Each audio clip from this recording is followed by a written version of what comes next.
E bukura e të dyja nismave është ndërthurja e artistëve të huaj me artistët shqiptar. Madje një fakt interesant, të cilin unë nuk e dija para se të filloja të bashkëpunoja me Art Explorën, është që Ania ka programin e saj ekskluziv, pra është programi që lundron me Anien në të gjitha vendet pjesë të agjendës, por ka dhe programin që është specifik për çdo vend. Pra në këtë rast është programi specifik për Durrësin, i kuruar nga kuratorja Arnisa Zeqo, që duhet thënë është një kuratore me emër, me famë, e cila në fushën e saj është ndër më të mirat. Dhe pikërisht programi i kuruar përfshin një numër artistësh shqiptar me emër, sigurisht.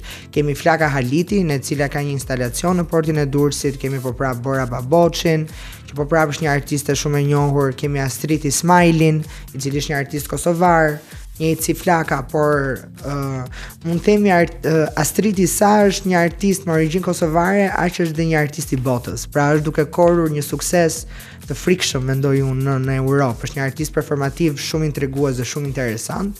Pra ka një mix shumë të bukur të huajve me shqiptarët. Okej.